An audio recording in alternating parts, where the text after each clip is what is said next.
안녕하세요. 김동호입니다. 오늘도 우리 날마다 기막힌 새벽 나오신 여러분을 환영합니다. 기대하시는 만큼 더 큰 은혜와 축복으로 하나님이 채워주시기를 바랍니다.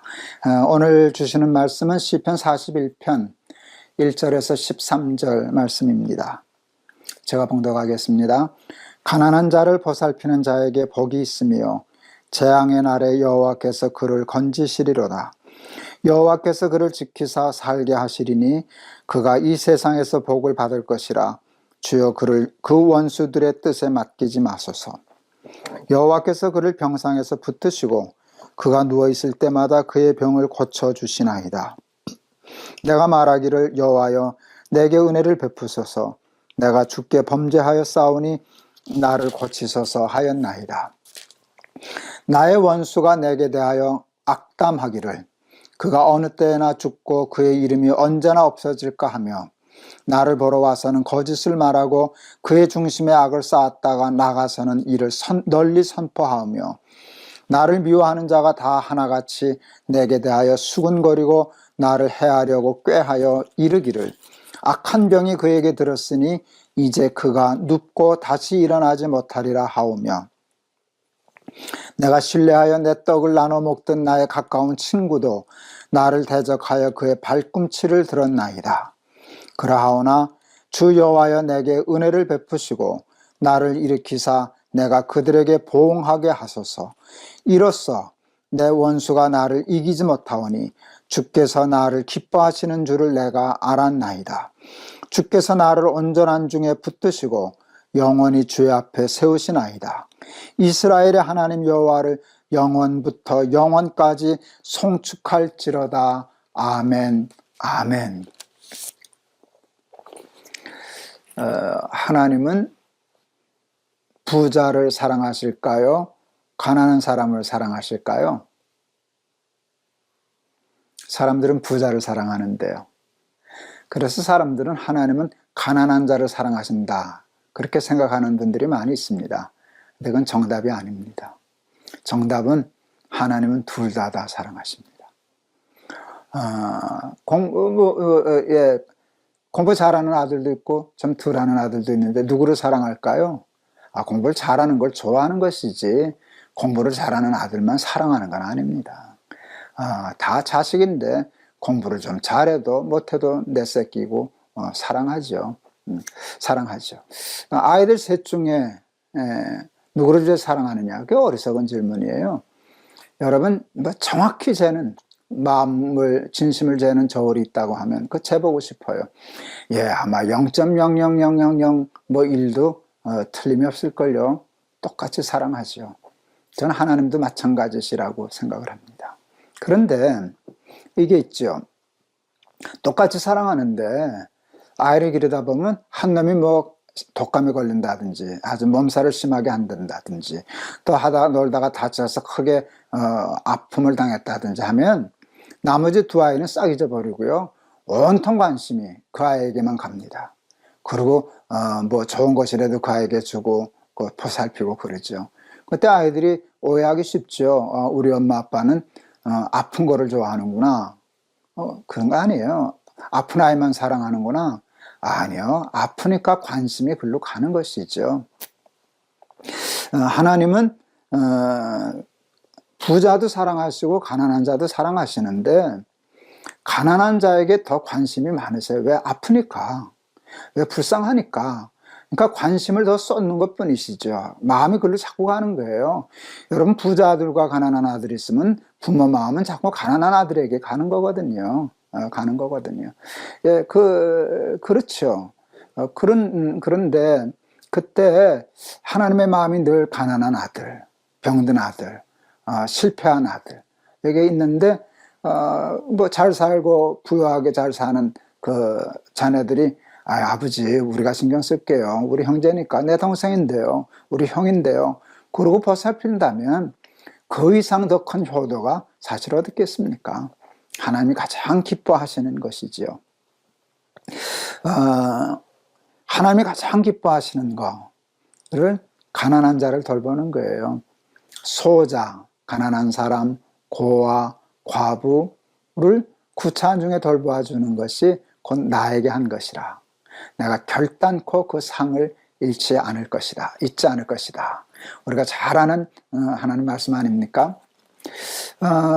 지금 우리 다윗의 시편을 계속하고 있는데 사실 다윗의 시편은 다 기도문이거든요. 그 다윗의 시편을 통해서 우리가 기도를 배울 수 있어요. 다윗은 어떻게 기도했나?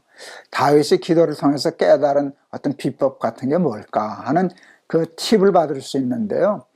어제 우리가 40편에서 배운 거는 기다리고 기다리는 끈질긴 기도를 다윗에게 배웠고요.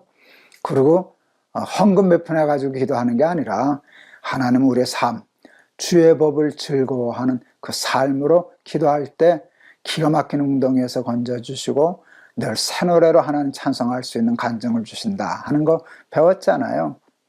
오늘 41편에도 다윗이 기도의 팁을 우리에게 주네요. 그게 1절에 있어요. 가난한 자를 보살피는 자에게 복이 있으며 재앙의 날에 여호와께서 그를 건지시리로다. 저는 이 말씀이 이해가 가요. 하나님이 가장 기뻐하시는 일을 기도하면서 하는 거예요. 기도에 응답받기 위해서.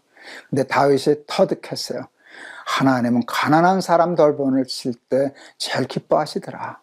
그랬더니 기도에 얼른 응답해 주셔서 재앙의 날에 나를 건져 주시더라 라는 간증이에요. 그게 1절에 나타나 있죠. 가난한 자를 보살피는 자에게 복이 있으며 재앙의 날에 여호와께서 그를 건지시리로다. 다윗이 오늘 이 시편에서 보면 어떤 재앙에서 건져주셨나 라고 할 때 이런 표현들이 있어요. 3절 여호와께서 그를 병상에서 붙드시고 그가 누워있을 때마다 그의 병을 고쳐주시나이다. 저 같은 암 환자는요 이런 말씀 보면 그냥 귀가 번쩍하고요 눈이 번쩍 뜨입니다. 이건 내가 잡아야 될 거거든요. 그를 병상에서 붙드시고 누워 있을 때마다 그의 병을 고쳐주시나이다.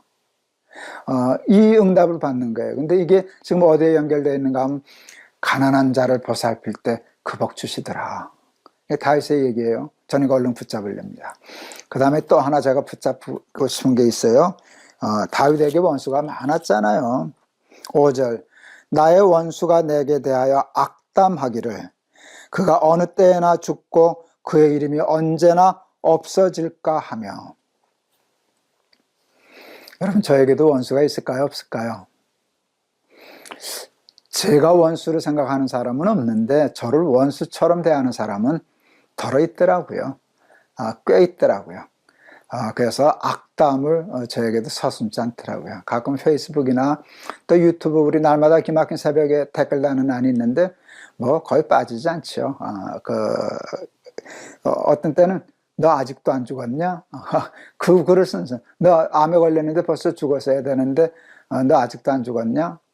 그리고 제가 암에 걸린 것이 죄 때문이라고 회개하고 빨리 죽으라고 이제 그런 얘기 그 악담을 하는데 어떻게 상대할 수가 없어요. 상대할 수 없어요. 그런데 아무렇지 않은 척하고 넘겨버리지만 어떻게 아무렇지 않겠습니까? 다윗에게도 그게 있었는데 힘들었는데요. 골리앗하고는 싸우더라고요. 하나님을 모욕하는 자와는 싸우는데 다윗이 보니까 자기 모욕한다고 싸우지는 않더라고요. 뭐 구시라는 사람하고도 그렇고 또 뭐 사울하고도 싸우지 않지 않습니까? 자기의 문제를 놓고는 싸우지 않더라고요. 그 싸움은 기도로만 하더라고요. 하나님이 막아주세요. 하나님이 도와주세요. 하고서 하는데 그 기도의 응답도 누가 어떻게 하는가 하면 가난한 자를 보살피는 자에게 하나님이 복 주신다. 저는 이 두 가지가 다 필요해요. 그럴 때 여기서 이제 보물지도를 찾은 것 같아요. 가난한 자를 보살피는 자에게 하나님이 그 복을 주신다. 늘 가난한 사람을 그래도 부족하지만 늘 마음에 품고 살았어요. 그렇게 하면 도우려고 하고 그런 마음을 갖다 보니까 제가 사회주의자처럼 얘기해주고, 사회주의자까지는 좋은데 빨갱이 취급받고 뭐 그런 얘기를 하는데, 저는 늘 가난한 자에 대한 마음이 있었어요. 그래서 네 귀퉁이를 나눠라, 떨어져 이삭 줍지 말아라, 뭐 이제 불쌍한 사람, 가난한 사람에 대한 배려 늘 생각하고 실천하고 살았지요. 그래서 저도 복을 많이 받았습니다. 복을 많이 받았습니다. 아이들에게도 그것을 가르쳤고. 그런데 오늘 이 말씀을 읽다가 내가 좀 느슨해졌구나 하는 걸 깨달았어요. 오늘 이 시편 41편을 읽다가 언제부터 내가 느슨해졌나 생각하니까 은퇴하면서부터 느슨해졌더라고요. 은퇴하면서 아무래도 제가 교회에서 이제 월급 받는 일이 끝나니까, 뭐 그렇다고 제가 뭐 그렇게 썩 가난하고 뭐 쩔쩔매는 건 아니지만 아무래도 씀씀이가 많이 줄었지 않습니까? 들어오는 게 없으니까, 그 연금 받고 뭐 그러니까 제가 목회하고 매달 월급 나올 때만큼 쓸 수 없어서 조금씩 조심하면서 쓰는데, 제일 먼저 조심한 게 어렵고 가난한 사람과 나누는 걸 제일 먼저 손댔더라고요. 그래서 많이 줄었습니다. 그래서 제가 오늘 회개했습니다. 아직 뭐 예전처럼 다 할 수는 없어도 이렇게까지 위축되지 않아도 되는데, 내가 조금 더 베풀 수 있는데, 조금 더 나눌 수 있는데 하는 생각하고 회개하고, 가난한 자를 보살피는 자에게 복을 주신다 하는 말씀을 제게 주신 응답으로 붙잡으려고 합니다. 말로만 가난한 사람 걱정하는 것은 별로 좋지 않고요. 물질이 있는 곳에 내 마음이 있다. 그래서 제가 책을 아주 공격적인 제목으로 쓴 것도 있는데요. 마음을 찢기 전에 지갑을 찢어라. 하나님을 위한다면 지갑을 찢어라. 이제 그런 얘기를 했었는데, 물질이 있는 곳에 마음이 있으니까. 그런데 물질보다 더 중요한 게 있어요. 그건 진심이에요. 마음이에요.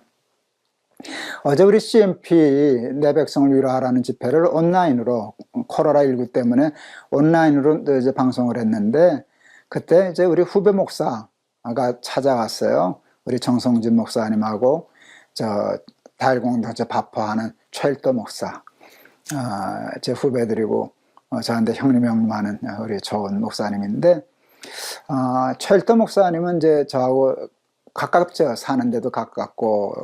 그래서 가끔 가보면 참 훌륭해요. 우리 최 목사님. 30년이 넘게 신학교 졸업하면서 할 때부터 지금까지 한 길 걸어오는데요. 얼마나 많은 사람들 보살핍니까?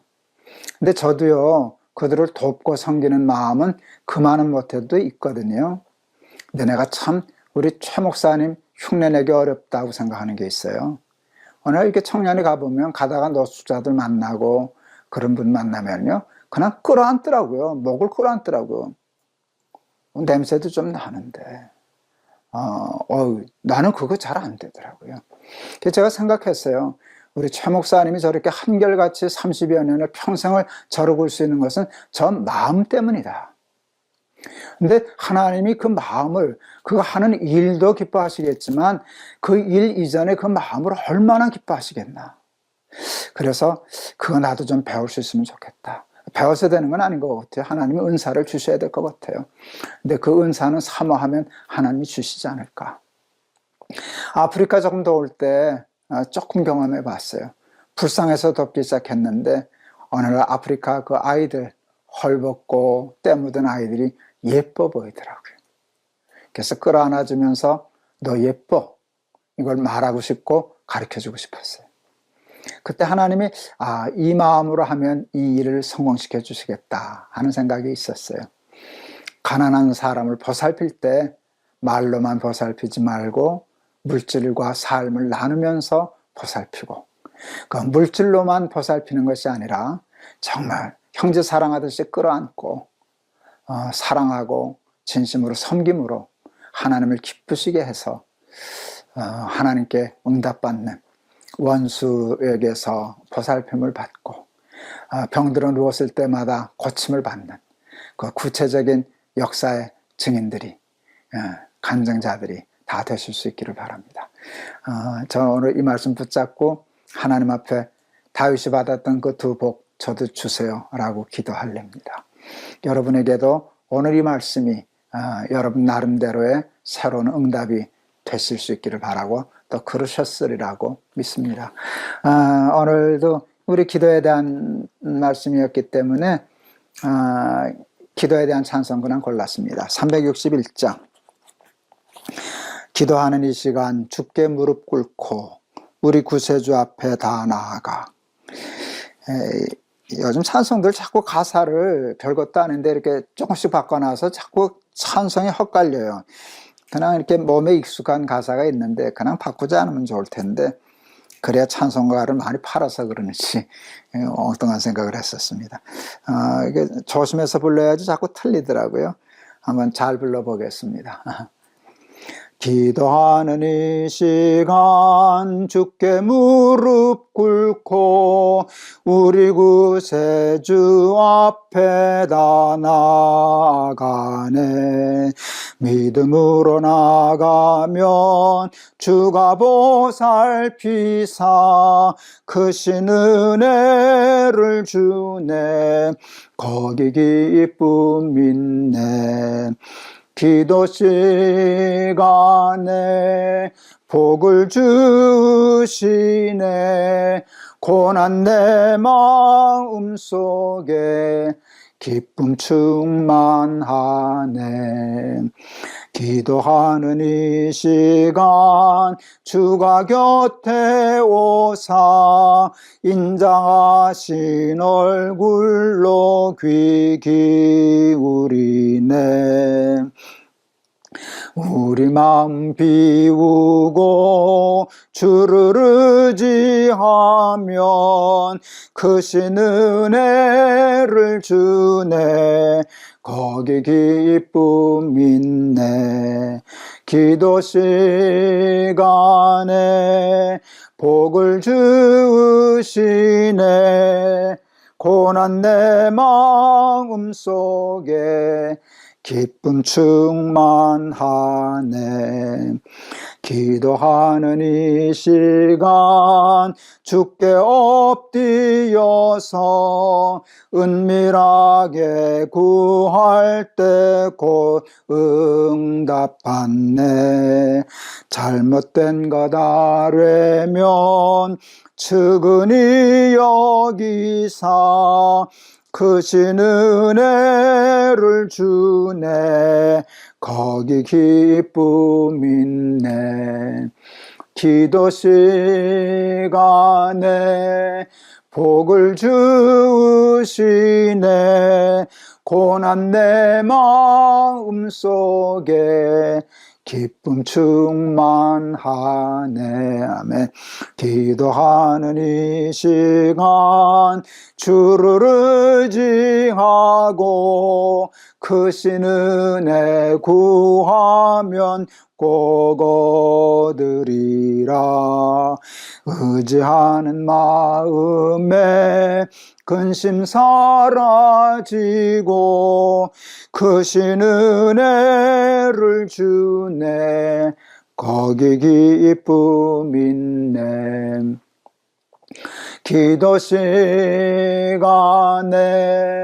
복을 주시네. 고난 내 마음 속에 기쁨 충만하네.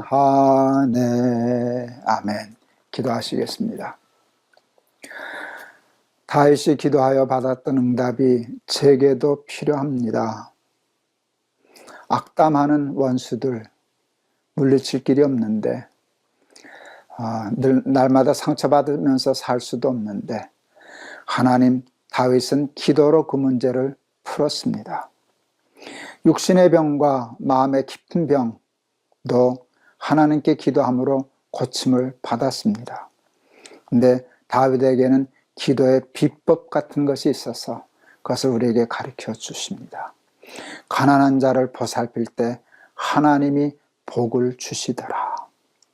지금 코로나19로 말미암아 많은 사람들이 지금 어려움을 당합니다. 우리 주변에 이 일 때문에 얼마나 어려움 당하는 사람들이 앞으로도 많아질는지 모르는데 이때 우리들이 우리의 마음과 손을 펴서 그들을 돕고 섬길 수 있게 하여 주시옵소서.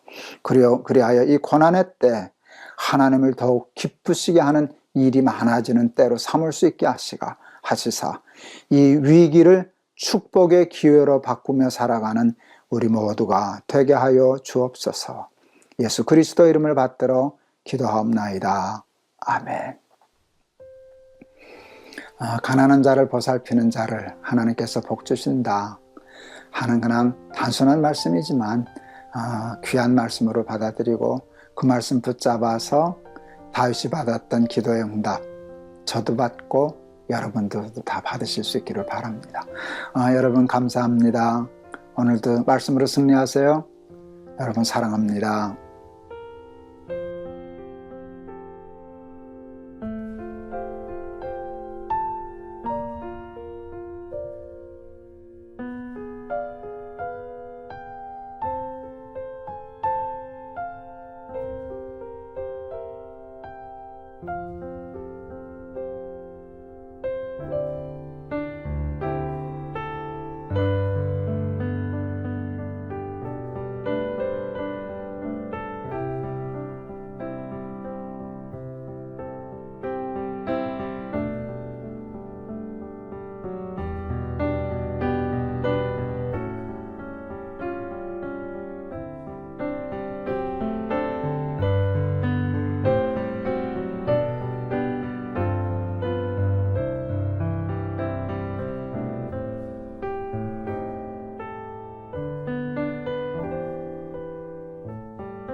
안녕하세요. 김동호입니다.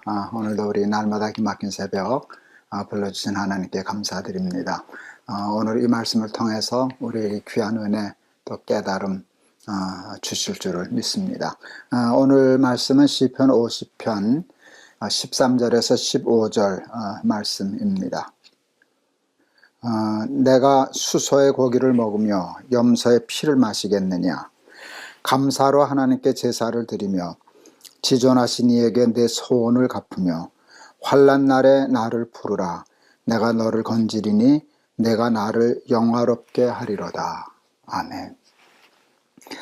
사실 오늘 이 시편 50편 녹화분은 어제 밤에 녹화해서 우리 아들에게 편집 부탁하려고 보냈었는데 그게 잘 되질 않았어요. 처음 있는 일인데 소리는 녹음이 됐는데 영상은 한 8분쯤 가다가 멈춰서서 돌아가질 않아서 이거 지금 다시 아침에 다시 녹화하는 것입니다. 이유를 알 수 없는 이런저런 사고들이 이 방송 중에는 가끔 있어요. 그럴 때마다 저는 생각하죠. 이 말씀이 중요한 말씀인가 보다.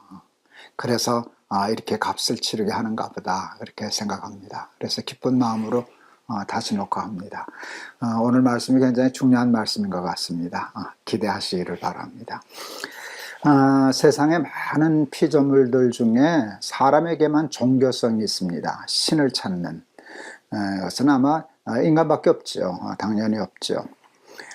우리의 약함을 알고 자연의 그 엄청난 힘 앞에서 자기 힘만으로는 살 수 없다 하는 것을 깨닫고 신을 찾고 기도하고 그의 힘을 덧입어서 이 자연과 세상을 이겨 살려고 하는 어떤 영적인 지혜라고 얘기할 수 있겠습니다.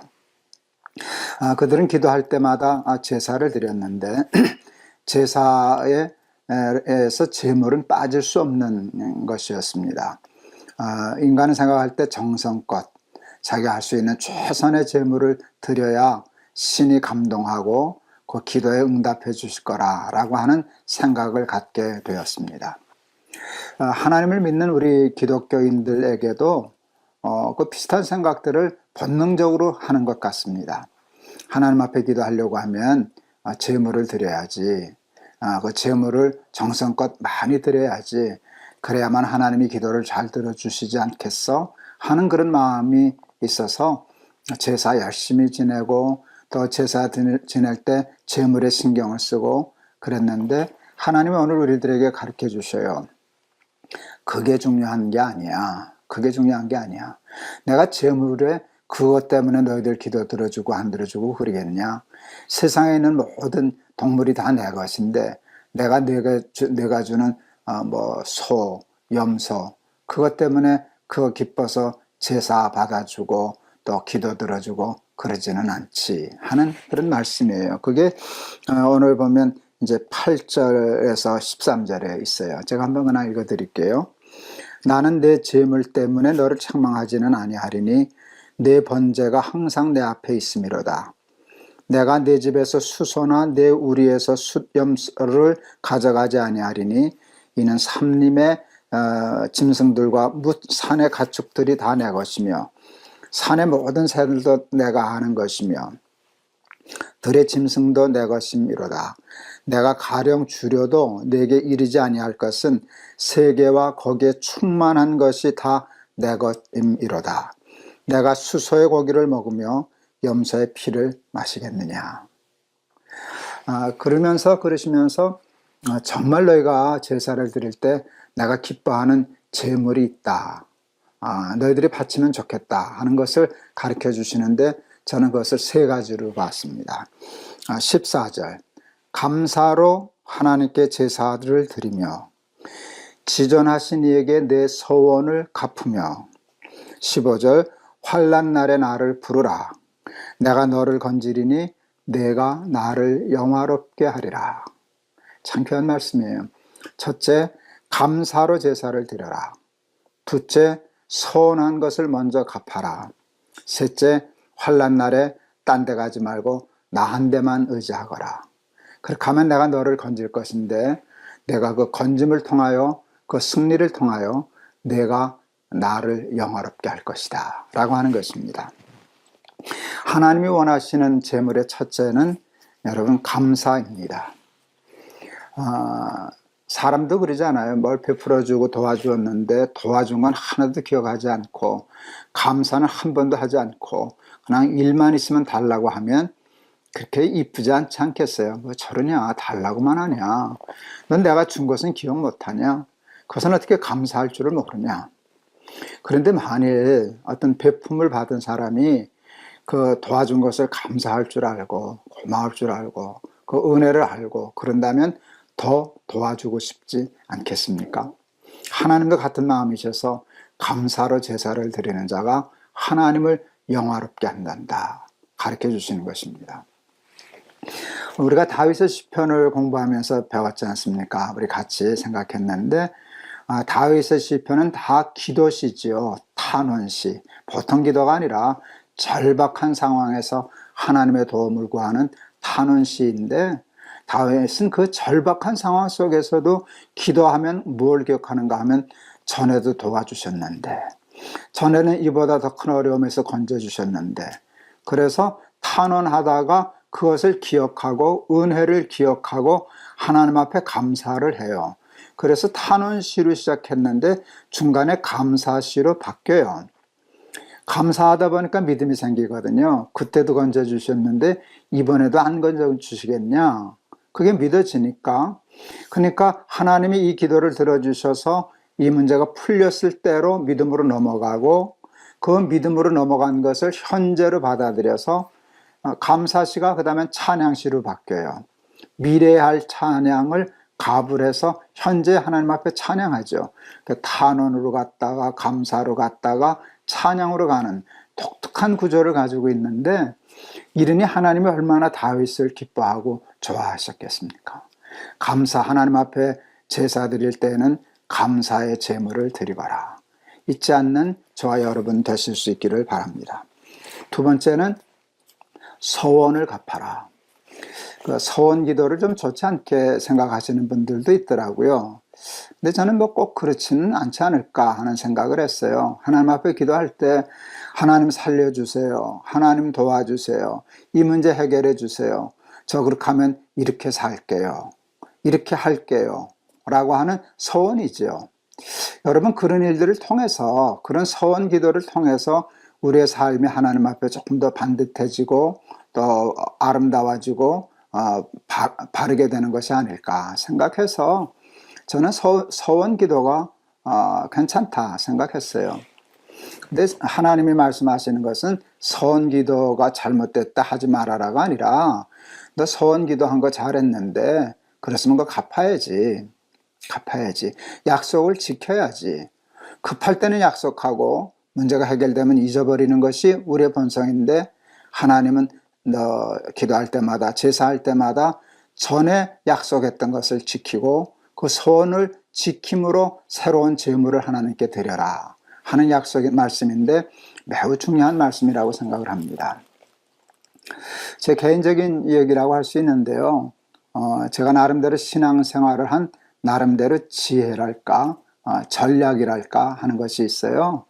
그것이 공수표 작전이에요. 행동보다 말이 앞서는 것을 사람들은 실없는 사람이라고 별로 좋아하지 않죠. 그래서 말부터 하지 말아라. 말이 앞서면 안 돼 하는 얘기를 하는데, 저는 반대로 생각했어요. 말부터 앞세워 놓고 수표 발행해 놓고 굳어내지 말자. 그래야 억지로라도 끌려가지 않겠나. 그래서 제가 뭐 은퇴를 할 때도 은퇴에 대한 계획이 많으니까 은퇴하면 이렇게 하겠습니다. 이런 은퇴를 하겠습니다 하는 것을 하나님 앞에 사람 앞에 공수표 발행하듯이 먼저 해놓고요. 그러고는 힘들었지만 말한 것이 있으니까, 약속한 것이 있으니까, 수표 뗀 것이 있으니까 굳어내지 않으려고 아등바등 하다가 그래도 그것을 조금이라도 지키고, 그래서 저는 하나님 앞에 소원하고 약속하고 그것을 지키려고 하는 일이 신앙생활에 도움이 되었다, 이렇게 간증할 수 있습니다. 하나님 앞에 중요한 것을 기도하려고 할 때마다 전에 하나님 앞에 서원했던 것은 없나, 그런데 잊어버리고 지키지 못했던 것은 없나 생각하고 그 약속을 지킴으로 재물 삼는 지혜가 있으시기를 바랍니다.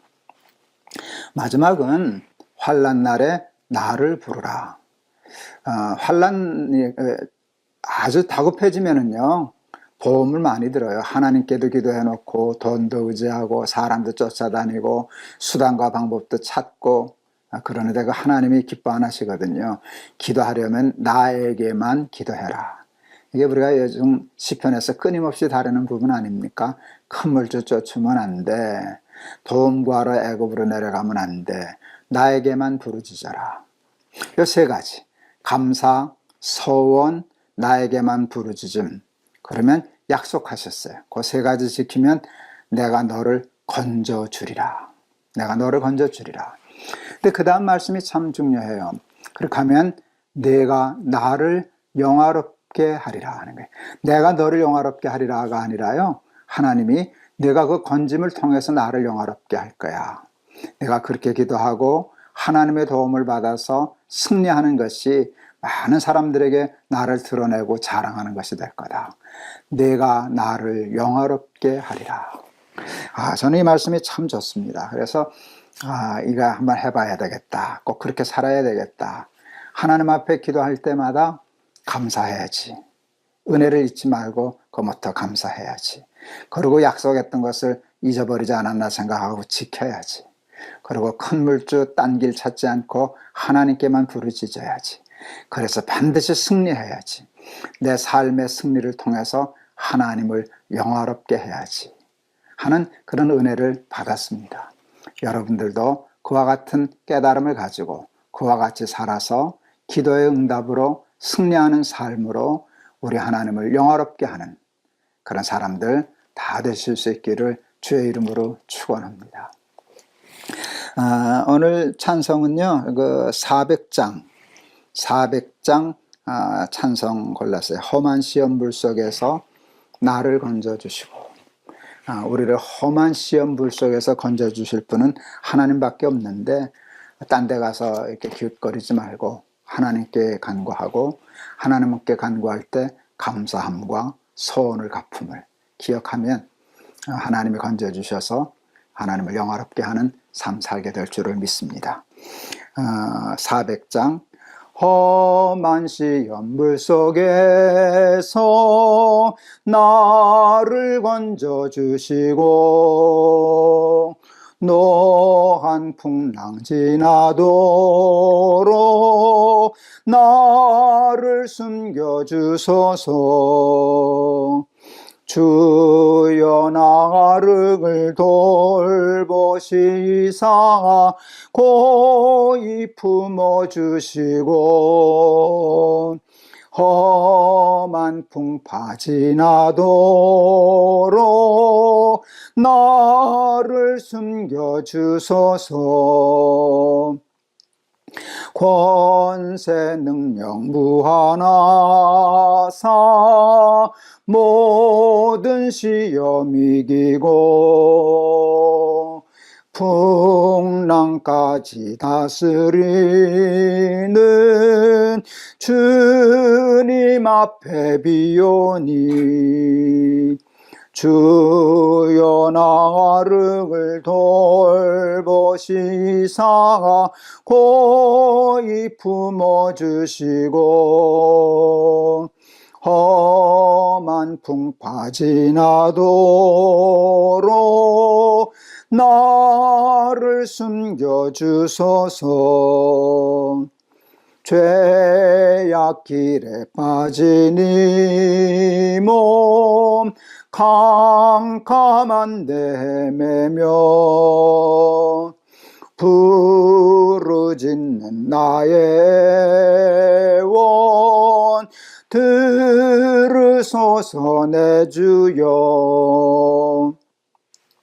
주여 나를 돌보시사 고이 품어주시고 험한 풍파 지나도록 나를 숨겨주소서. 아멘. 기도하시겠습니다. 하나님 아버지 감사합니다. 오늘도 저희들을 날마다 기막힌 새벽으로 나올 수 있는 믿음 허락해 주셔서 감사합니다. 오늘도 저희들에게 기도를 가르쳐 주시고 응답받는 기도의 비결을 배울 수 있게 해 주셔서 감사합니다. 감사로 기도하거라. 먼저 하나님 앞에 은혜를 기억하고 감사할 줄 알거라. 다윗처럼 탄원으로 시작하다가도 감사함으로 기도의 씨가 바뀌고 감사함으로 믿음이 생겨서 장차 응답받을 것을 오늘 믿고 하나님 찬송하는 기도 드리거라. 다시 복습하게 해주셔서 감사합니다. 서운한 것을 갚아라. 약속을 지키는 사람이 되거라. 소원을 갚음으로 주께도 가까이 나가고 하나님을 조금씩이라도 더 기쁘게 하는 삶 살게 하거라 하시는 말씀을 듣습니다. 그리고 환난을 당할 때 딴 길 가지 말고 하나님께만 붙잡으면 내가 너를 건지리니 내가 나를 영화롭게 하리라. 참 귀한 말씀을 하나님 오늘 얻었습니다. 이 말씀 기억하고 이 말씀대로 살아서 이 말씀의 약속을 이름으로 건짐을 받고 우리의 승리를 통하여 하나님을 영화롭게 하는 삶 살게 하옵소서. 예수 그리스도의 이름을 받들어 기도하옵나이다. 아멘. 감사합니다. 여러분, 오늘도 하나님이 저희들에게 참 귀한 말씀을 주셨습니다. 이 말씀 다 마음에 새기고 잊지 않고 그대로 순종해서 어떤 문제 속에서도 건짐을 받고 여러분의 삶의 승리를 통해서 우리 하나님을 영화롭게 하는 그런 삶 저도 살고 여러분도 사실 수 있기를 바랍니다. 감사합니다. 여러분 오늘도 승리하세요. 여러분 사랑합니다.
안녕하세요. 김동원 목사입니다. 오늘도 우리 날마다 기막힌 새벽 진행하게 되어서 얼마나 기쁘고 감사한지 모르겠습니다. 하나님께서 기뻐하시고 이 시간에 우리에게 또한 한결같은 은혜로 축복해 주실 줄을 믿습니다. 오늘 하나님 우리에게 주신 말씀은 시편 116편입니다. 1절에서 마지막 19절까지 제가 봉독하겠습니다.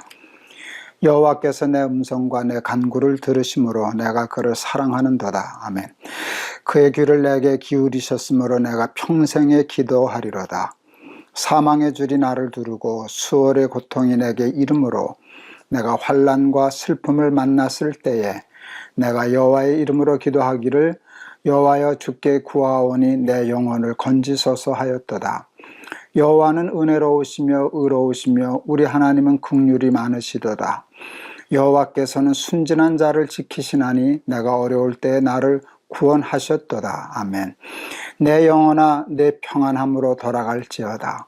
여호와께서 너를 후대하심이로다. 주께서 내 영혼을 사망에서 내 눈을 눈물에서 내 발을 넘어짐에서 건지셨나이다. 내가 생명이 있는 땅에서 여호와 앞에 행하리로다. 내가 크게 고통을 당하였다고 말할 때에도 나는 믿었도다. 내가 놀라서 이르기를 모든 사람이 거짓말쟁이라 하였도다. 내게 주신 모든 은혜를 내가 여호와께 무엇으로 보답할까? 내가 구원의 잔을 들고 여호와의 이름을 부르며 여호와의 모든 백성 앞에서 나는 나의 소원을 여호와께 갚으리로다. 그의 경건한 자들의 죽음은 여호와께서 보시기에 귀중한 것이로다. 여호와여, 나는 진실로 주의 종이요 주의 여종의 아들 곧 주의 종이라. 주께서 나의 결박을 푸셨나이다. 내가 주께 감사제를 드리고 여호와의 이름을 부르리이다. 내가 여호와께 소원한 것을 그의 모든 백성이 보는 앞에서 내가 지키리로다. 예루살렘아, 내 한가운데서 곧 여호와의 성전 뜰에서 지키리로다. 할렐루야. 아멘. 작년에 암을 발견하고 수술하고 항암하면서 늘 멀리만 있던 죽음이, 남의 일로만 여겨졌던 죽음이 제 코앞으로 다가왔습니다. 무섭지는 않았는데 꽤 많이 당황스러웠었습니다. 더 당황하지 않기 위해서 죽음을 이렇게 직면한 후부터 죽음을 좀 공부해야 되겠다, 연습해야 되겠다, 훈련해 두어야 되겠다 라는 생각을 깊이 하게 되면서, 또 우리 날마다 기막힌 새벽 이렇게 말씀 진행하면서 죽음에 대한 생각을 많이 정리했습니다. 늘 알던 것이지만 이제 가까이 온 죽음을 위해서 실감 있게 한번 정리를 하는 중입니다. 그 정리한 것을 간단히 얘기하면 이것입니다. 죽음은 하나님으로부터 말미암은 것이 아니라 우리 죄로부터 말미암은 것이다 하는 것입니다. 그러니까 죽음과 죽음의 고통에 대해서 하나님을 원망하는 일은 옳지 않은 일이다 하는 것. 이건 저한테 굉장히 중요한 일입니다. 그러므로 저한테 죽음이 닥치고 그 죽음의 고난과 고통이 임한다고 할지라도 마음으로 하나님을 원망하지 말아야지. 그건 옳지 않은 일이니까 그 준비를 하고 있는 중입니다. 두 번째 깨달은 것은 죽음에는 순서가 없다는 것입니다. 이제 오늘 우리 토요일 날 하는 상담 제가 녹화를 했는데요. 했었는데 거기에 이제 16개월 된 아이가 먼저 엄마 앞을 떠나서 그 힘들어하는 엄마의 사연을 상담했었습니다.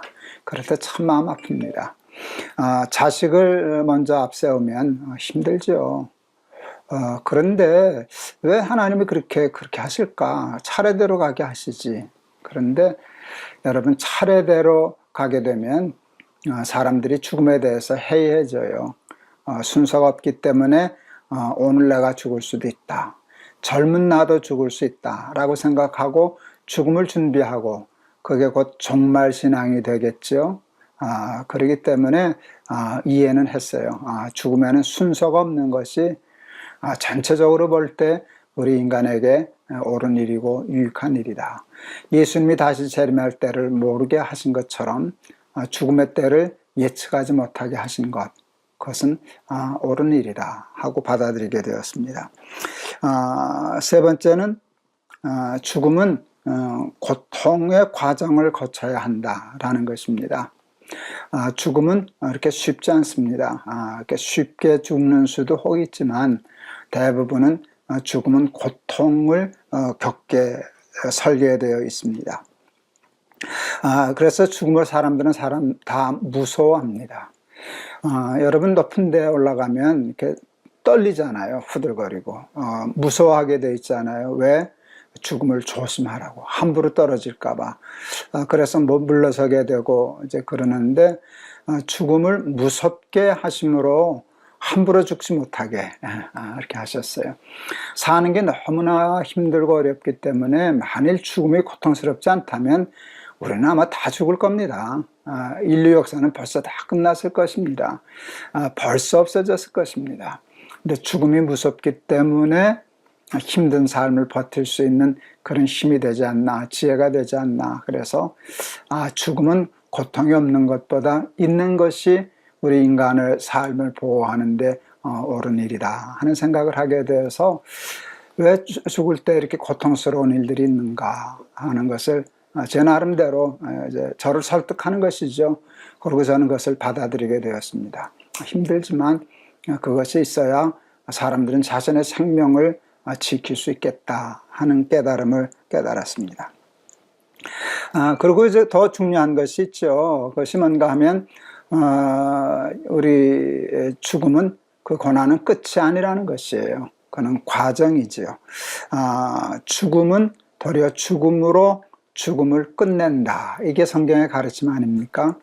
우리 한 번 죽는 것은 정해진 것이지만 그 죽음을 통해서 죽음이 없는 세계로 넘어간다. 그 아픔을 통해서 아픔이 없는 세계로 넘어간다. 하는 것. 그래서 우리는 죽음 이후에 영원한 삶, 아픔도 슬픔도 고난도 역경도 없는 하나님의 나라를 이렇게 생각하게 되었습니다. 그리고 마지막으로 우리가 깨닫는 것은, 제가 준비하는 것은 그 죽음의 순간에도 고난의 순간에도 고통의 순간에도 나는 혼자가 아니다 하는 것입니다. 하나님은 그때도 우리와 함께 계시고 그 고난의 강을, 죽음의 강을, 고통의 강을 우리 손을 붙잡고 함께 건너가 주신다. 이것을 믿게 되었는데 본래 믿던 것인데 한번 이렇게 정리를 해 본 것입니다. 이것을 다 알아도 그 고난의 강, 고통의 강, 죽음의 강을 건너려면 많은 연습과 훈련이 필요합니다. 왜냐하면 너무 힘들고 무섭고 어려운 것이기 때문에 많은 훈련이 필요합니다. 어떤 훈련이 필요할까 생각했더니 믿음의 훈련이 필요하다는 것을 알게 되었습니다. 믿음을 키워야 그 무섭고 힘든 고난과 죽음을 건너뛸 수 있겠구나 하는 것을 알게 되었습니다. 그런데 어떤 믿음을 키워야 하나? 그래서 그것은 간단합니다. 하나님이 나를 구원하신다. 하나님이 나를 구원하셨다 하는 것을 믿는 것입니다. 구원을 믿는 것입니다. 구원의 확신을 갖는 것입니다. 어떻게 그런 구원의 확신들을 연습하고 구원의 확신을 가질 수 있는가? 이게 지금 시편에서 지금 우리가 반복되고 있는 것인데요. 우리 지난 토요일에도 시편 115편 우리 했었는데요. 제일 중요한 것은 우리 살아있는 동안에도 작든 크든 하나님의 구원의 역사들이 반복된 거거든요. 고난도 많았고 고통도 있었고 죽음 같은 어려운 상황들이 수도 없이 반복됐거든요. 꼭 죽을 것만 같고 꼭 그친 것만 같고 그리고 정말 힘들고 아픈 그런 시기를 우리는 이미 다 겪고 있지 않습니까? 근데 그것을 다 건너왔지 않습니까? 건너왔을 때는 우리는 압니다. 하나님이 인도해 주셨구나. 하나님이 살려주셨구나. 하나님이 구원해 주셨구나 라는 걸 우리는 다 알거든요. 그것을 자꾸 기억해내는 것이에요. 그래, 맞아. 아멘, 아멘, 아멘. 이렇게 되면은요, 그 믿음, 하나님이 구원해 주신다, 하나님이 구원해 주셨다 하는 믿음이 자꾸 생기면은요, 그것이 자동적으로 하나님이 이 고난도 구원해 주실 것이다. 마지막 죽음의 강도 끝까지 하나님이 나를 손잡고 건너가 주실 것이다 라고 하는 굳은 살이 배긴 것 같은 굳은 믿음이 우리의 삶에 생길 것이라 이렇게 싶습니다. 오늘 시편 116편도 똑같은 구절을 가지고 있어요. 3절에 보면 우리 사망의 줄이 나를 두르고 수월의 고통이 내게 이름으로 내가 환난과 슬픔을 만났을 때에 이렇게 수월 또 사망의 줄 얼마나 힘들었으면 그랬을까요? 과거에 그런 어려운 일을 당했던 것을 기억해냅니다. 그리고 그때 하나님께 부르짖었던 것을 다시 기억해냅니다. 그리고 뭘 기억해요? 지금 그것을 기억한다는 뜻은 그것에서 구원을 받았다는 뜻 아닙니까? 그것을 기억해냅니다. 그리고 하나님께 감사하고 하나님께 찬송하고 그러면서 믿음의 근육을 키우는 것입니다. 그렇게 되면 어떻게 되나? 여러분, 앞으로 당할 그런 고난과 역경과 죽음까지도 뛰어넘을 수 있는 믿음의 근육이 생기는 것입니다. 저는 이제 조금 나이 들지 않았습니까? 암도 한번 겪었고 지금도 뭐 겪고 있는 중 아닙니까? 저도 언젠가는 모르지만 그게 빠를지 조금 연장될는지는 모르지만 한 번은 건너야 되지 않겠습니까? 그것을 준비하고 연습하는 일이 우리에게 얼마나 중요한 일입니까? 제가 그 강을 단번에 하나님 손 붙잡고 뛰어넘기 위해서 해야 할 일은 내가 구원받았던 사실들, 받았던 은혜들, 하나님의 역사를 기억하고 그래서 근육 속에 저장하고 그래서 늘 하나님이 나와 함께 계신다, 하나님이 나를 구원하신다라고 하는 확신과 구원의 확신을 가지고 어떠한 어려움과 고난과 고통이 있을지라도 하나님 흔들리지 않고 하나님 손 꼭 붙잡고 패스오버하는 그런 삶 살아야 할 터인데 저는 꼭 그렇게 하고 싶습니다. 그래서 그 힘들고 무섭고 어려운 고난의 때를 또 만난다 할지라도 이 기억하는 믿음으로 하나님의 은혜를 기억하는 그 믿음으로 뛰어넘을 줄을 믿습니다. 은혜를 기억하면 또 홍해를 만나도 건널 수 있습니다. 우리 그거 한번 다루었지 않습니까? 똑같은 내용을 오늘 반복한 셈입니다. 하나님께서 그런 훈련하라고 우리에게 훈련하고 학습시키고 또 반복하고 또 반복한다 이렇게 믿습니다. 하나님이 구원하신 것을 잊지 않고 늘 찬송함으로 믿음의 힘을 키워나가는 저와 여러분들이 다 되실 수 있기를 주의 이름으로 축원합니다. 우리 384장 제가 참 좋아하는 찬송. 나의 갈 길 다 가도록 예수 인도하시니 내 주 안에 있는 국률 어찌 의심하리요. 그러니까 제가 이 다음에 죽어서 하나님 앞에 가면 하나님 앞에서 불러드릴 찬송이거든요. 영영 부를 나의 찬송 예수 인도하셨네. 제가 좋아하는 찬송입니다. 나의 갈 길 다 가도록 예수 인도하시니 내 주 안에 있는 긍휼 어찌 의심하리요. 믿음으로 사는 자는 하늘 위로 받겠네. 무슨 일을 만나든지 만사 형통하리라. 무슨 일을 만나든지 만사 형통하리라. 나의 갈 길 다 가도록 예수 인도하시니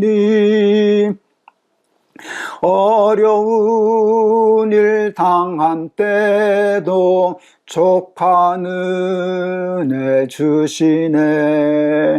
나는 심히 고단하고 영혼 매우 가라나. 나의 앞에 반석에서 샘물 나게 하시네. 나의 앞에 반석에서 샘물 나게 하시네. 나의 갈 길 다 가도록 예수 인도하시니 그의 사랑 어찌 큰지 말로 할 수 없도다. 성령 감화 받은 영혼 하늘 날아갈 때에 영영 부를 나의 찬송 예수 인도하셨네. 영영 부를 나의 나의 찬송 예수 인도하셨네. 아멘. 아멘. 기도하시겠습니다.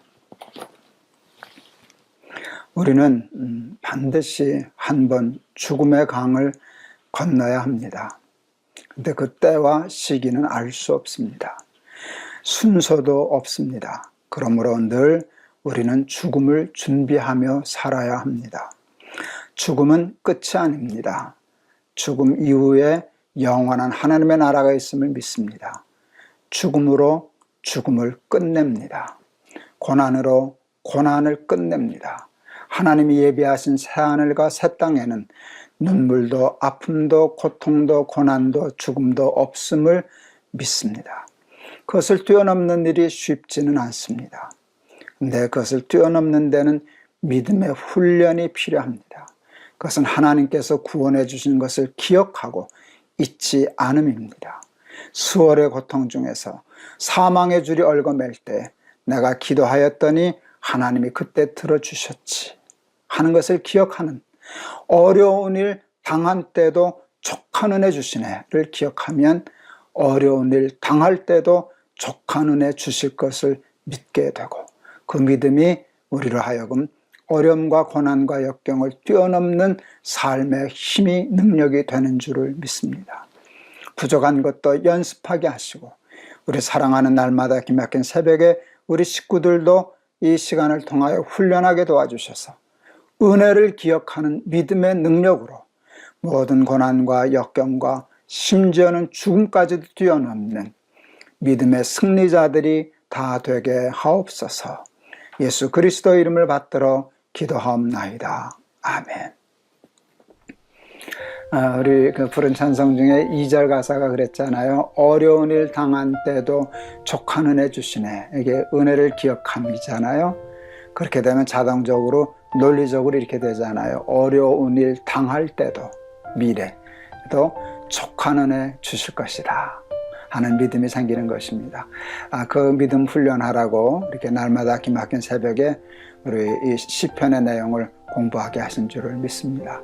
지금도 현재 고난과 역경 중에 있는 우리 가족들도 꽤 있잖아요. 여러분, 힘들 때 힘든 것만 생각하지 말고 힘든 때도 함께 하셨던 하나님을 기억하고 그 믿음의 근육으로 이 어려운 고난의 때를 점프해서 이겨냈을 수 있는 우리 친구들 되실 수 있기를 바랍니다. 여러분 감사합니다. 여러분 승리하세요. 여러분 사랑합니다. 하나님이 여러분을 사랑하셔요. 저도 여러분 사랑합니다.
안녕하세요. 김동호 목사입니다.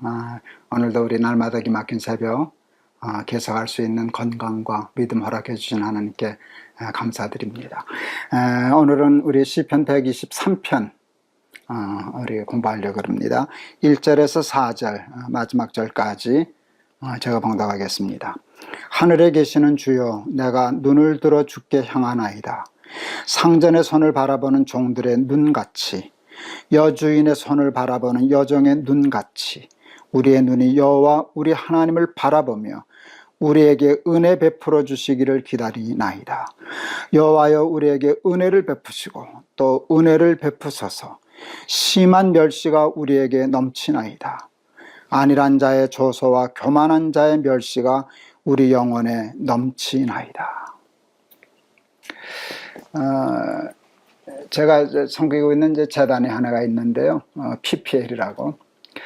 저희 재단이 서울시하고 SIB라고 하는 사업을 지난 한 3년 좀 넘게 했었습니다. 아시아에서 아마 제일 첫 번째 했던 케이스인데요.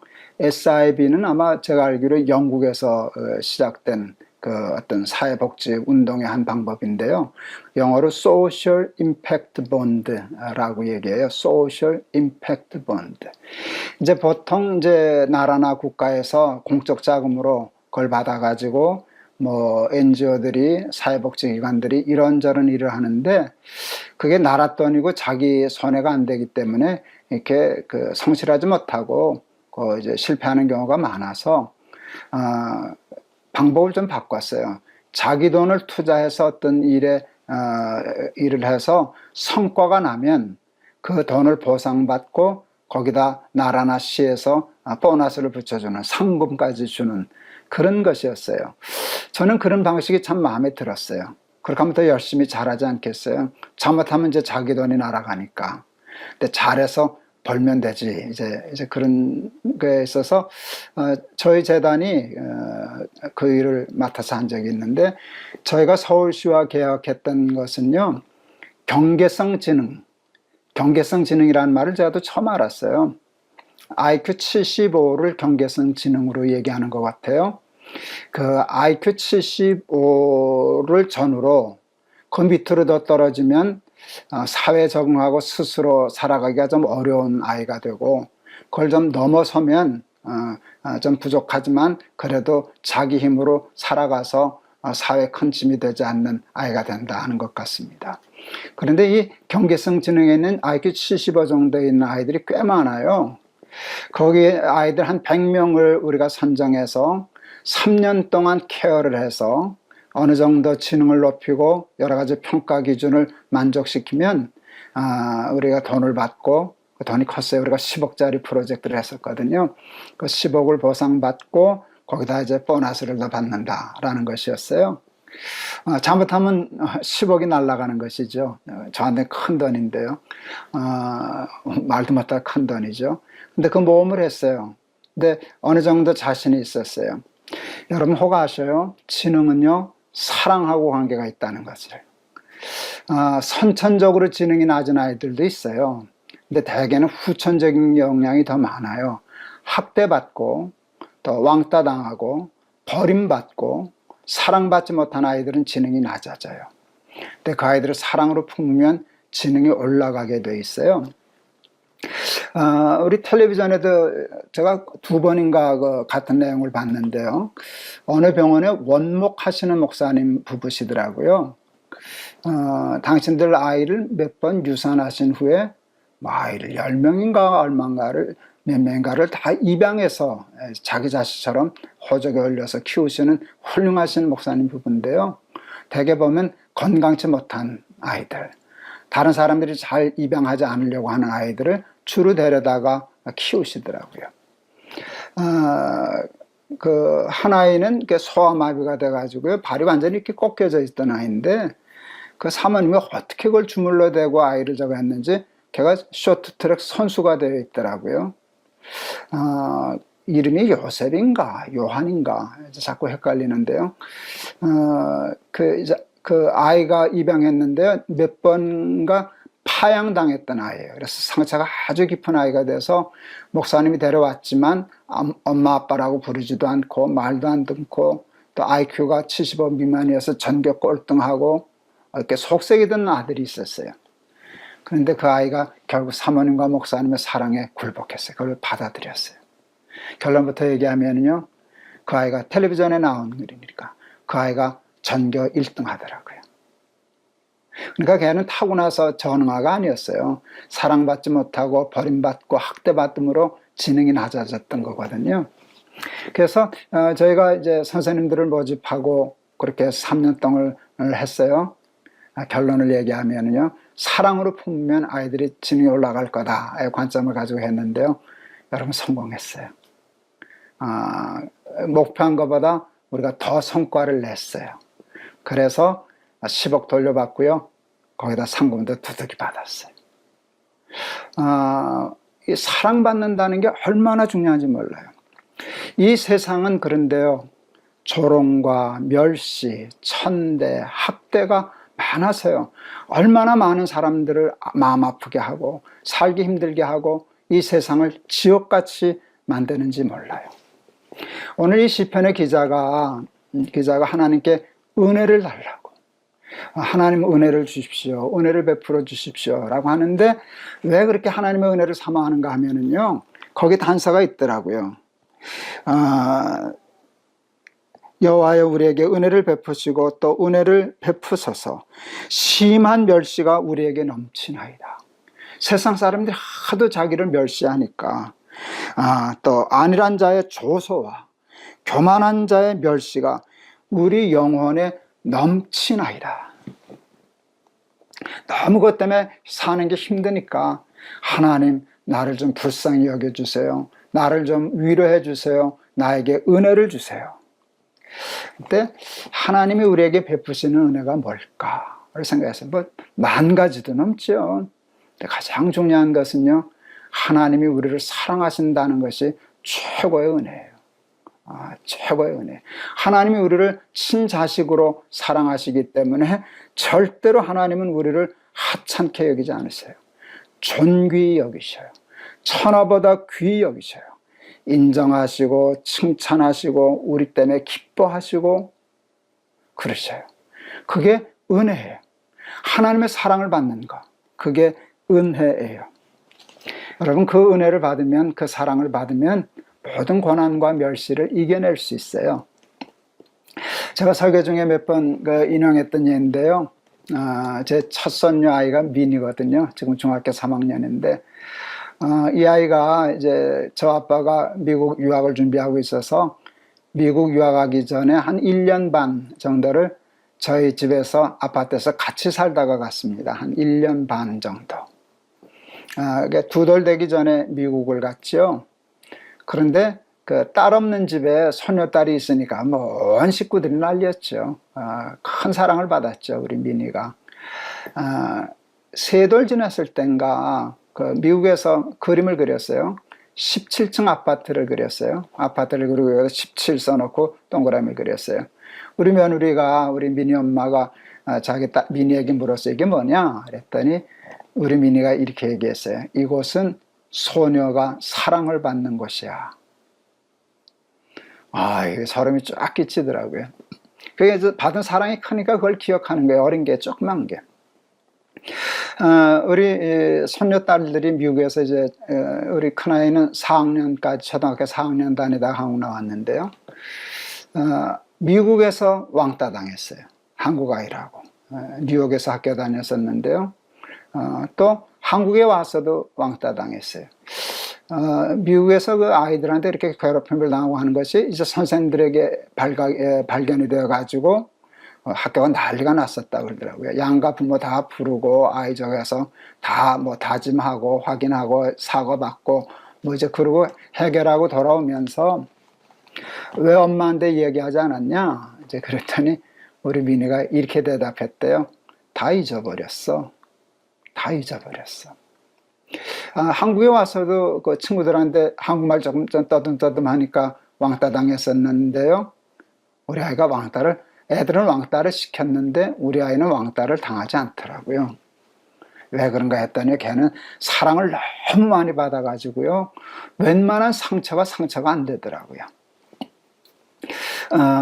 그 이제 뭐 잘 모르지만 전문이 아니지만 건성 피부 뭐 그런 게 있잖아요. 이렇게 기름기가 없으면 이렇게 조금만 해도 하얀 자죽이 나잖아요. 찢어지기도 하고. 근데 피부가 습기가 많고 이렇게 크림 잘 바르고 하면 이렇게 자리가 안 나잖아요.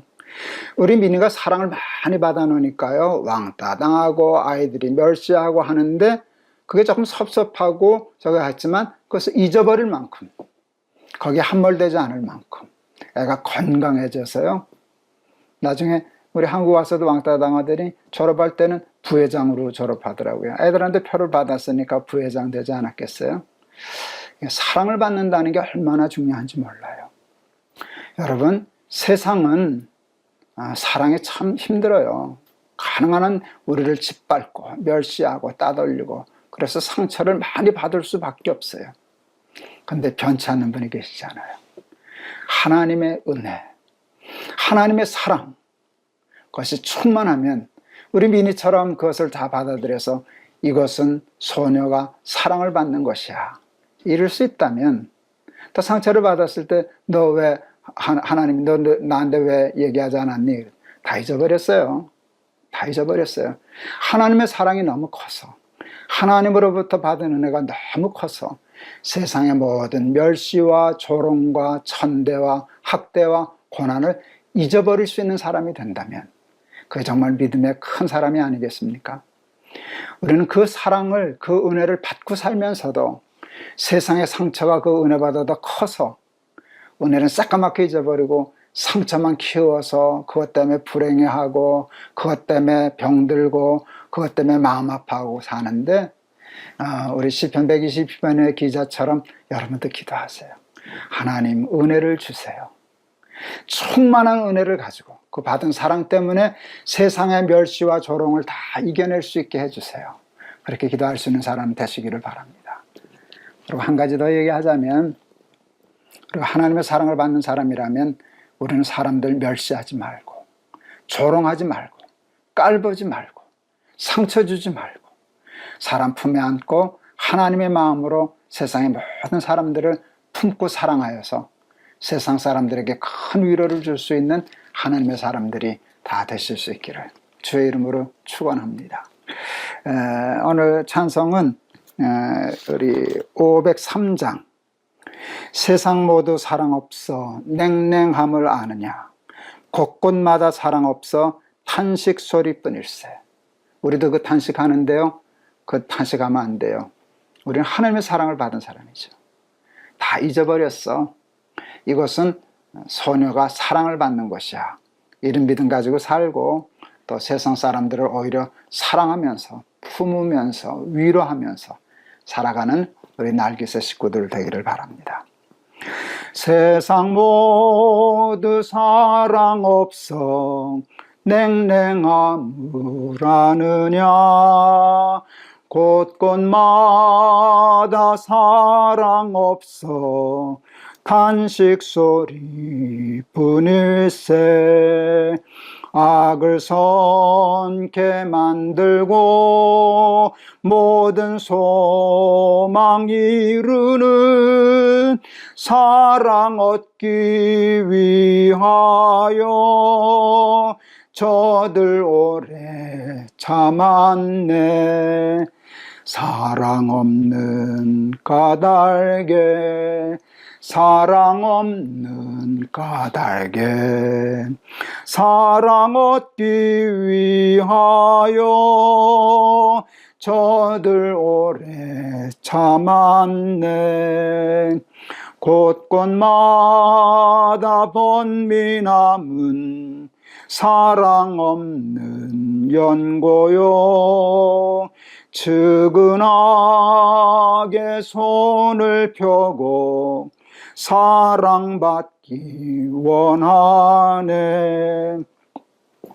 어떤 이는 고통과 근심 걱정 많으니 사랑 없는 까닭에 저들 실망하도다.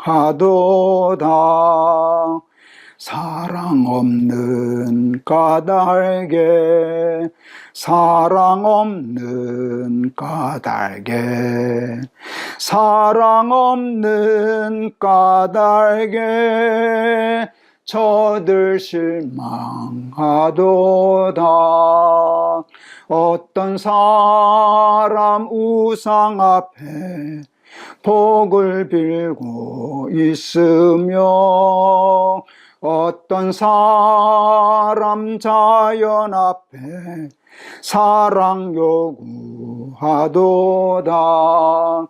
먼저 믿는 사람들 예수 사랑 가지고 나타나지 않으면 저들 실망하겠네.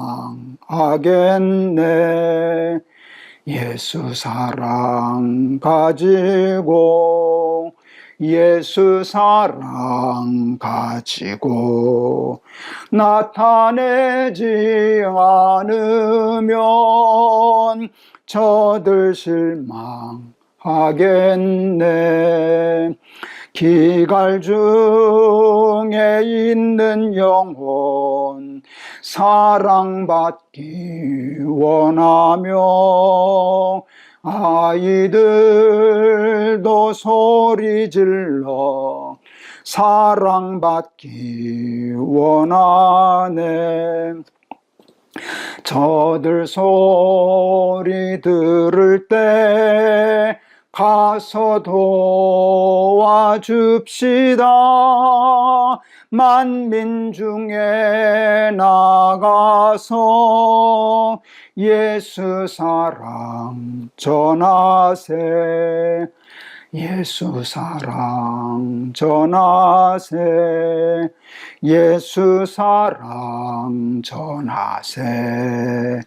만민 중에 나가서 예수 사랑 전하세.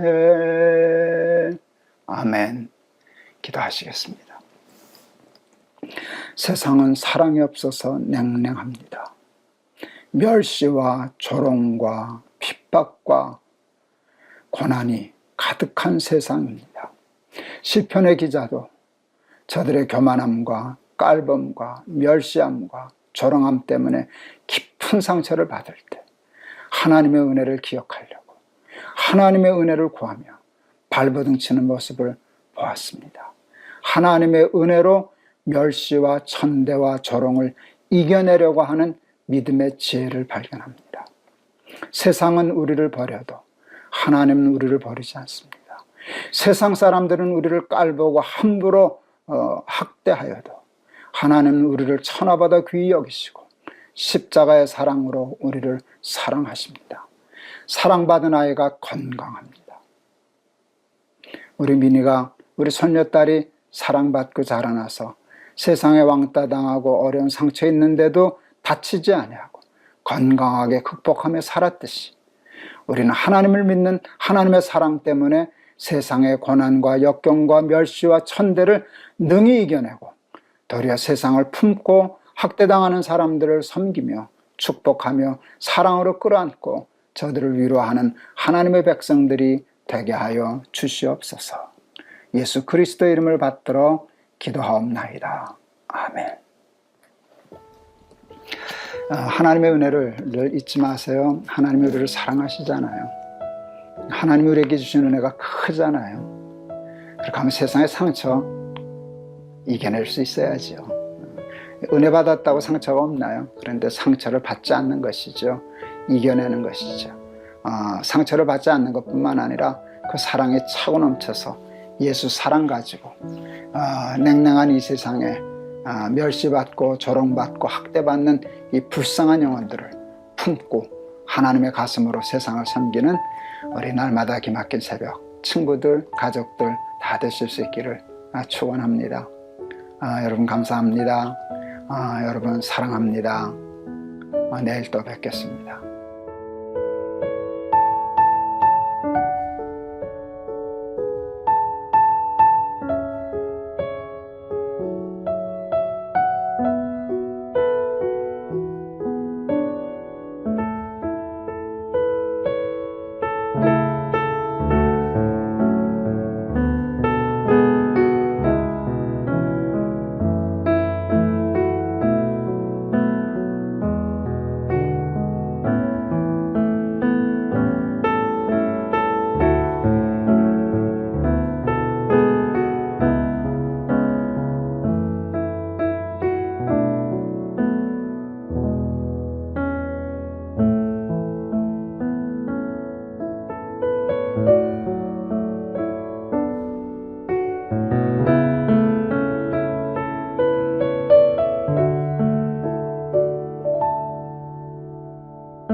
안녕하세요. 김동호입니다. 오늘도 우리 날마다 기막힌 새벽 나오셔서 하나님의 말씀 삼아해 주셔서 얼마나 감사하고 좋은지 모르겠습니다.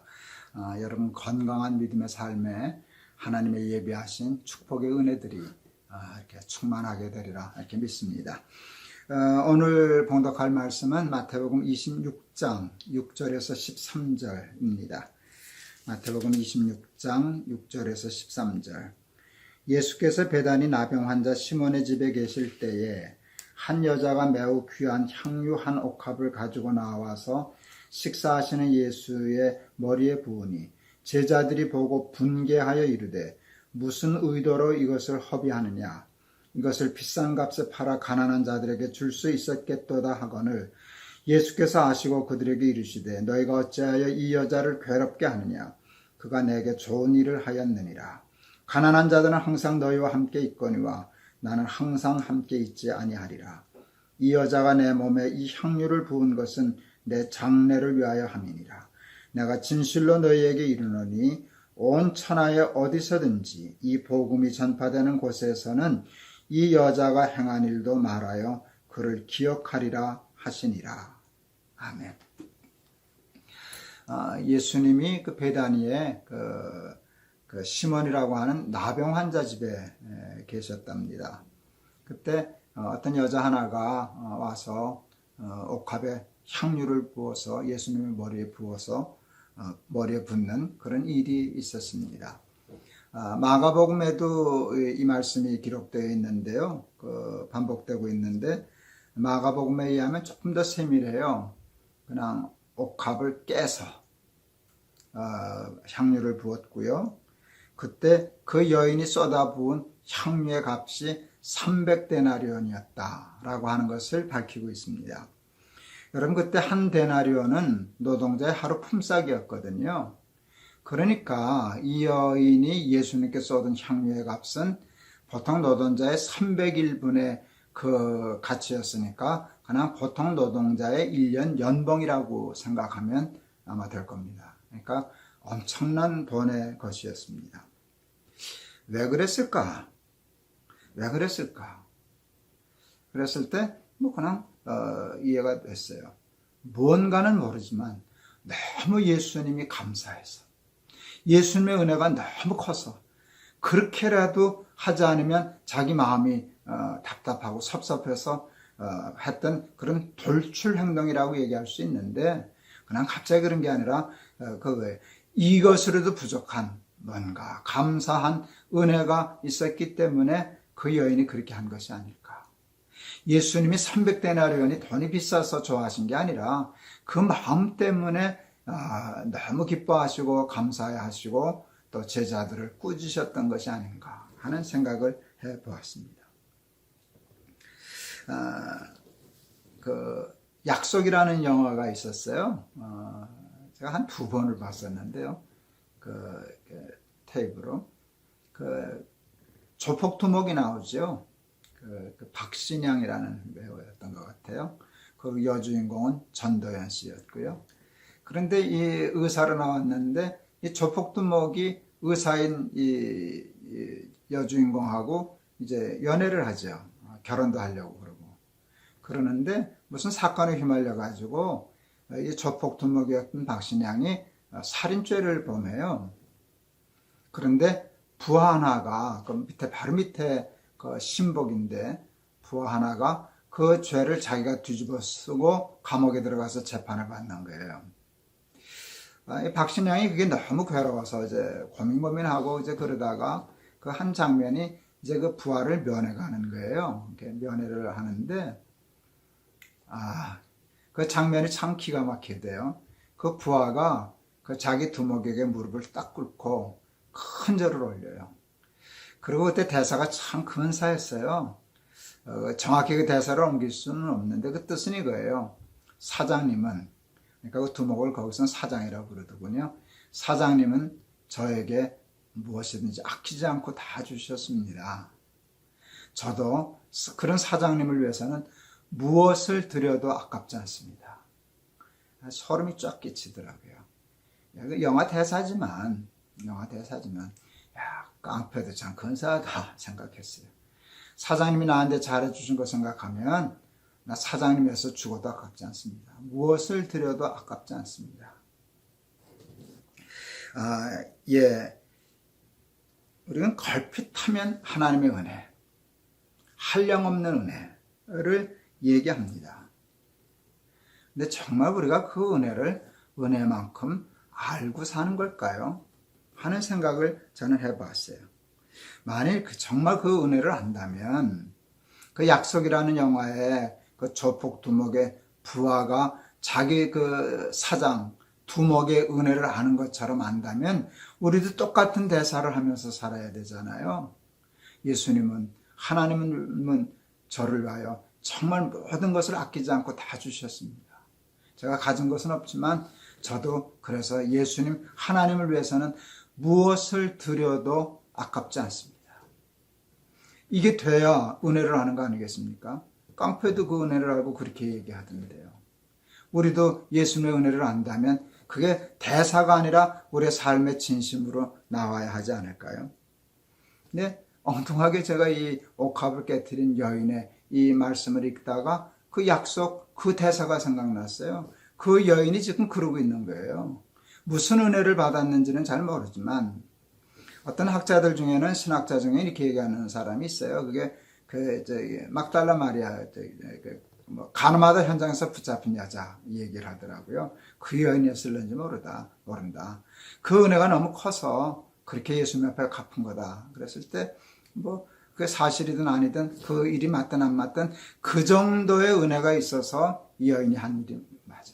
예수님이 저한테 베푸신 은혜를 생각하면 예수님께 뭘 드려도 아깝지 않습니다. 하는 그 마음이 옥합을 깬 여인의 마음이 아닐까 싶었습니다. 저도 사랑하는 사람에게는 그렇게 합니다. 제가 사랑하는 사람이 누굴까요? 접니다. 당연히 내가 나를 사랑하죠. 그래서 저한테는 아까운 게 하나도 없습니다. 제가 저한테 뭘 아까워하겠습니까? 당연하죠. 또 제 자식들 사랑하니까 자식은 정말 뭘 주어도 지나치질 않네요. 뭐든지 다 줄 수 있죠. 하나도 아깝지 않습니다. 아내 당연히 아깝지 않습니다. 내 손주들 당연히 아깝지 않습니다. 그런데 하나님에게도 그런가 하는 생각을 가끔씩 할 때가 있습니다. 옛날 보일러 광고죠. 이제 보일러 광고인데 좀 날씨가 차지고 이렇게 추우니까 보일러 떼면서 그 며느리가 하는 대사야. 아내가 여보, 아버님 댁에도 보일러 한 대 놔드려야 되겠어요. 참 감동적인 그 광고 카피였어요. 아버님 댁에 보일러 한 대 놔드려야 되겠어요. 그 보일러 아마 되게 많이 팔리지 않았을까 하는 생각해요. 그 광고 대사 때문에. 그 마음이 참 아름답잖아요. 자기만 추운 게 아니라 이렇게 추울 때 저기 시골에 계시는 의모는 얼마나 좋아하실까. 아버님 댁에도 보일러 한 대 놔드려야지. 여러분, 그런 마음이 우리 예수 믿는 사람들에게 있어야 되지 않을까 이렇게 싶었어요. 제가 설교 중에 가끔 예를 들던 건데요. 저희 아버님이 돌아가시면서 저한테 조그만 집 하나를 상속해 주셨잖아요. 그게 그 당시에 돈이 많지 않으니까 상속세도 안 물리더라고요. 근데 하여간 그걸 팔아서 이제 용인의 땅을 좀 사뒀었는데 그게 어느 정도 좀 오르고 하니까 좀 재산이 되더라고요. 가끔 1년에 한두 번씩 그 땅이 요즘 시세가 얼마나 되나 그거 이렇게 확인해 보고 그랬어요.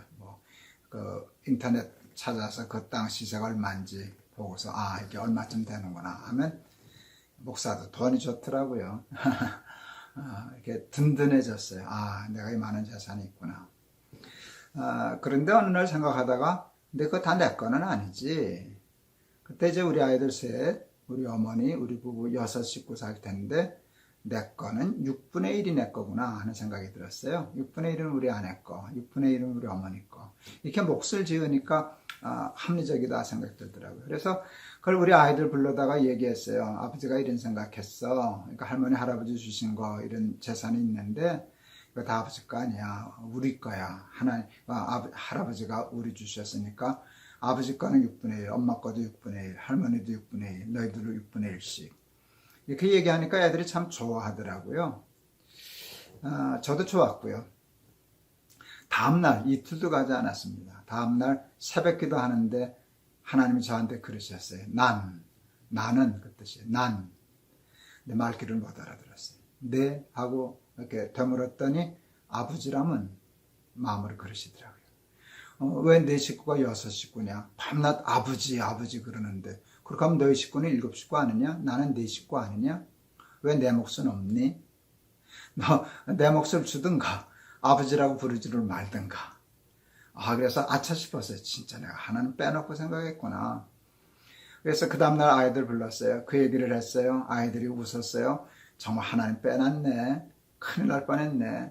하나님 거 드려야지. 그러니까 6분의 1이 아니라 우리 거는 7분의 1이다. 그날 하나님께 처음으로 제 재산의 몫을 갈라드렸어요. 마음으로. 그날 하나님이 내 아버지가 되셨어요.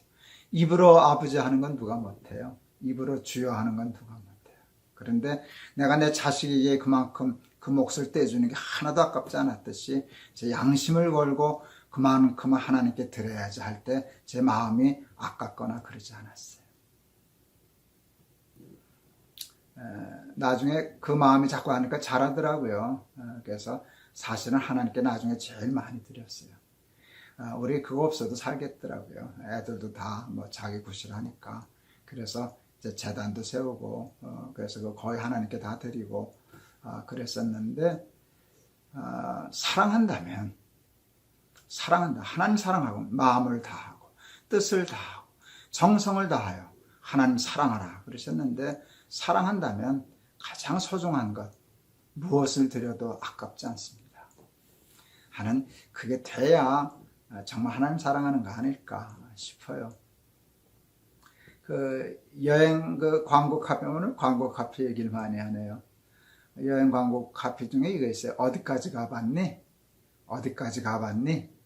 이때 저는 이런 생각이 들었어요. 어디까지 드려봤니? 하나님께 얼마만큼까지 드릴 수 있니? 근데 결국은 나중엔 그게 돈이겠습니까? 그게 재산이겠습니까? 생명을 드려도 아깝지 않습니다. 하나님을 위해서라고 하면 내 생명을 드려도 아깝지 않습니다. 하는 데까지 우리 믿음이 이르러야 되지 않겠습니까? 그게 옥합을 깨트린 여인의 마음이라고 생각합니다.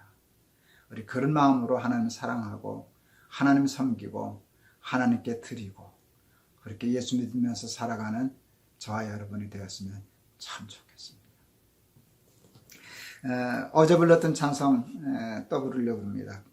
값비싼 향유를 주께 드린 막달라 마리아 본받아서 211장. 근데 어제도 그 찬송하면서 그랬지만 2절 3절은 연약한 자에게 힘을 주고, 그러니까 하나님께 드리는 것이 연약한 자에게 주는 것, 어제하고도 연결이 되잖아요. 그렇죠? 낮은 대로 흘려보내는 것이 곧 나에게 한 것이다. 하나님께 드리려고 할 때 그러면 어디다 드려야 되나? 그랬을 때 어디다 쓰는 것이 하나님을 위해서 쓰는 건가 할 때 나보다 낮은데, 나보다 어려운데로 흘려보내면 그게 하나님께 향유를 옥합을 쏟아붓는 일이 되겠다 싶습니다. 211장 값비싼 향유를 주께 드린 막달라 마리아 본받아서 향기로운 산제물 주님께 바치리. 사랑의 주 내 주님께 연약한 자에게 힘을 주고 어두운 세상에 빛을 비춰 성실과 인내로 내 형제 이끌림 사랑의 주 주님께 두려운 마음에 소망 주고 슬픔에 쌓인 자 위로하며 길 잃은 자들을 친절히 이끌리 사랑의 주 내 주님께 인생의 황혼이 깃들어서 이 땅의 수고가 끝날 때에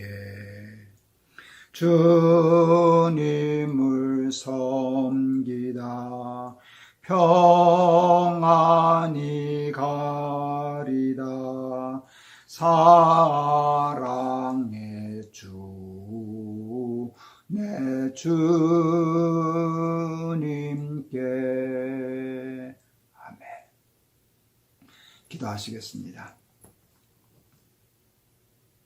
옥합을 깬 여인처럼 하나님의 은혜에 감격할 줄 아는 사람 되게 하여 주옵소서.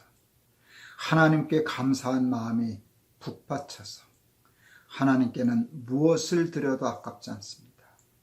하는 그 믿음의 지경에 우리도 다다르게 하여 주시옵소서. 예수 그리스도 이름을 받들어 기도하옵나이다. 아멘.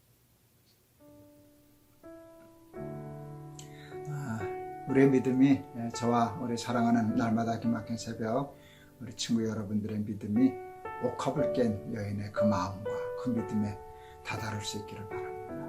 예수님이 얼마나 좋으셨으면 이 여자 한 일을 기억해라, 기념해라, 잊어버리지 말아라. 그 말씀 뭐에 너희도 그렇게 살아라. 내가 너희들한테 그렇게 하면서 살게 하고, 하나님도 우리에게 사랑받기를 원하시는데 하나님 정말 입으로만 아니라 온 삶으로 사랑하며 내 식구처럼 정말 하나님을 아버지로 모시고 살아가는 저와 여러분 되시길 바랍니다. 여러분 감사합니다. 승리하세요. 여러분 사랑합니다.